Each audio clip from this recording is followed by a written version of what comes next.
আরে আমি যারে বাসি ভালো কাজলের সে কালো, আরে আমি যারে বাসি ভালো কাজলের সে কালো, হয় না যে তার তুলনা।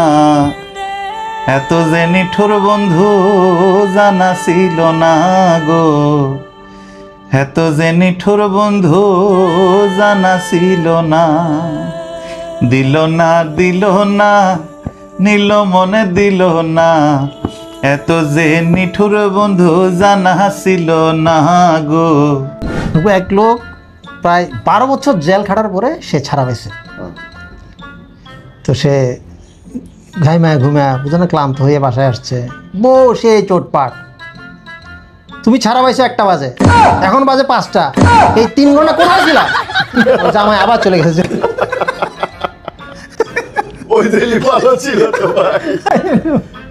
যে আমার একটা যোগ খুব পরিচিত হয়ে গেছিল, জেলখানা থেকে 2জন আসামি পালাই গেছে। তো পুলিশ আবার খুব তন্ন তন্ন করে খুঁজে এই 2জনের আবার বাইর করে জেলখানা নিয়ে আসছে, নিয়ে এসে রিমান্ডে নিছে। তোরা পালাইছিস কেন?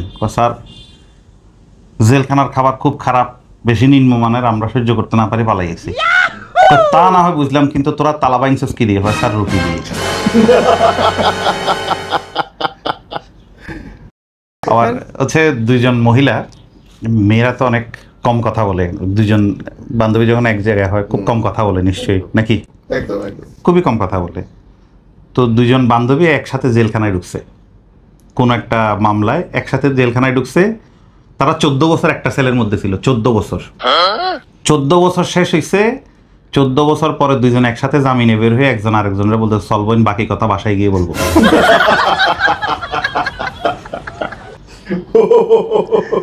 আমরা ওই যে হুমায়ুন আহমেদের নাটকে দেখছি না, বড় বড় মাছ কিন্তু উঠলে কিন্তু এটাকে রাজাকেই দিতে হবে, আপনি যে খাবেন এর কোনো উপায় নেই। কষ্টই লাগতো না?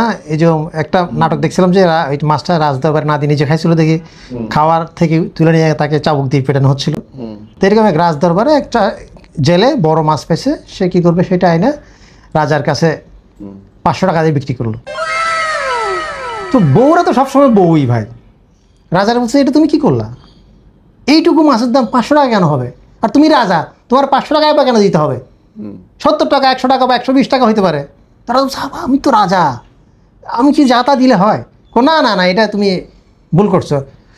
যা করছি জিনিসটা যেহেতু আমি কিনে ফেলছি, এখন তো আমি ফেরত দিতে পারবো না।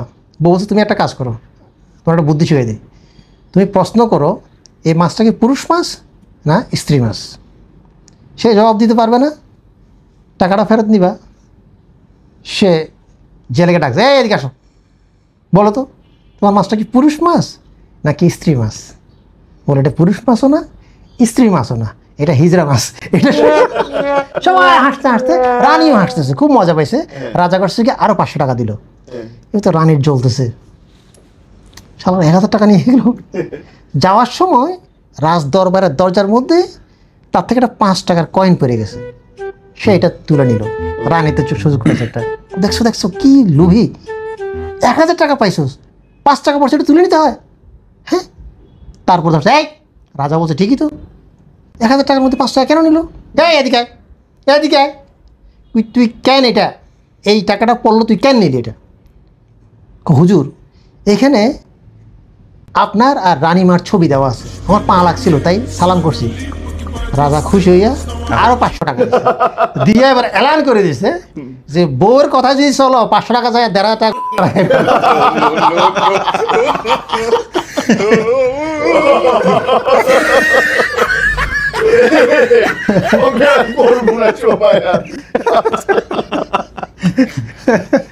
রাস্তার উপর একটা রূপোর পয়সা পড়ে থাকতে দেখে, রাস্তার উপর একটা রূপোর পয়সা পড়ে আছে, এটা দেখে ওই যে তাড়াহুড়া করে ওই টাকাটা তুলতে গেছে হচ্ছে আমাদের এক পরিচিত ভোলা কাকা। ওটা তুলতে গিয়ে হচ্ছে ও গাড়ি একটা অ্যাক্সিডেন্ট করে, মানে একটা শেষ করে সে মারা গেছে। মারা যাওয়ার পর কোর্টে মামলা উঠছে। মামলা ওঠার পর হচ্ছে বিজ্ঞ আদালত রায় দিছে যে লোভের কারণে মৃত্যু, সে লোভ করে গেছে সেই জন্য মৃত্যু হয়েছে। কিছুদিন পর আবার জানা গেছে ওটা আসলে রূপোর পয়সা ছিল না, ওটা ছিল ওইরকমই দেখতে একটা বোতলের ছিপি। তো এটা পুনঃ তদন্তের পর বিজ্ঞ আদালত আবার রায় চেঞ্জ করে দিছে, লোভের কারণে নয়, ভুল বোঝাবুঝির কারণে মৃত্যু। যে আমাদের দেশে এই যে গাড়ি ধরলে লেনদেন কিন্তু অন্যভাবেও হয়, কেমনে? কাগজপত্র না থাকলেও কিন্তু আমরা লেনদেন করে চালাইতে পারি।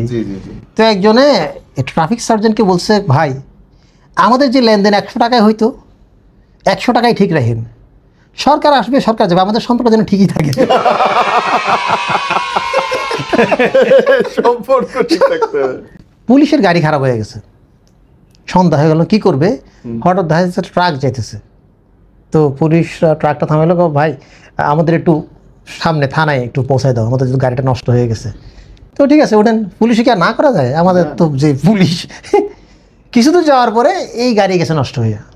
তখন ড্রাইভার বলছে, ভাই আপনারা একটা কাজ করেন, এই 2 কিলোর সামনে একটা পেট্রোল পাম্প আছে, একটু যদি ধাক্কা দিয়ে নিয়ে যান তাহলে আমি পেট্রোল পাম্প থেকে তেল নিতে পারি।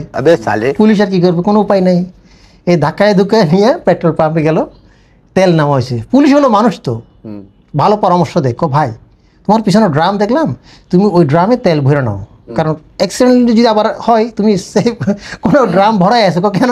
কোনো ইমার্জেন্সির জন্য রাখছিলাম।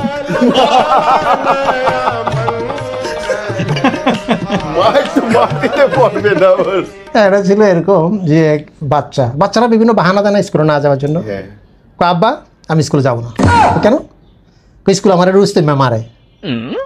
রুস্তম ম্যাম মারে, রুস্তমের বাপের সাথে আমি কথা বলবো। ভালো কথা, রুস্তম ম্যাকে আমাদের স্কুলের অঙ্কের টিচার। স্কুল হচ্ছে আমরা যাইতে চাইতাম না, এবং স্কুলের কোনো একটা সমস্যা হলে স্কুল বন্ধ হয়ে গেলে আমরা খুশি। স্কুলে আগুন লাগিয়ে গেছে, স্কুলে আগুন লাগছে, সবাই তো মেলা খুশি, ডান্স মারতেছে। তো একজন বসে বসে কান্না করতেছে, স্কুলের দিকে তাকায় আছে, খালি চোখ দিয়ে পানি চলে আসছে। টিচার গিয়ে বলতে তার দেখে তো অবাক, বলে সবগুলা বদমাইশ, এই একটা পাইছি মানুষ, একটার মধ্যে মনুষ্যত্ব আছে, মানবতা আছে।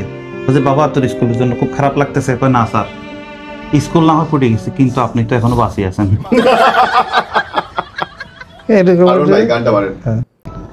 আরে আমি যারে বাসি ভালো, কাজলের সে কালো। আরে আমি যারে বাসি ভালো, কাজলের সে কালো, হয় না যে তার তুলনা। এত যে নিঠুর বন্ধু জানা ছিল না গো, এত যে নিঠুর বন্ধু জানা ছিল না। দিল না দিল না, নিল মনে দিল না, এত যে নিঠুর বন্ধু জানা ছিল না গো, এত যে নিঠুর বন্ধু জানা ছিল না। আমি যারে বাসি ভালো, কাজলের সে কালো। আমি যারে বাসি ভালো, কাজলের সে কালো, হয় না যে তার তুলনা। এত যে নিঠুর বন্ধু জানা ছিল না গো, এত যে নিঠুর বন্ধু জানা ছিল না। চুলে কালো, আখি কালো, কাজল কালো আরো, কাজলের সে কালো কি বলতে কে কেউ পারো। হরে চুল কালো, আখি কালো, কাজল কালো আরো, কাজলের সে কালো কি বলতে কে কেউ পারো। আমি যারে বাসি ভালো, কাজলের সে কালো। আমি যারে বাসি ভালো, কাজলের সে কালো, হয় না যে তার তুলনা।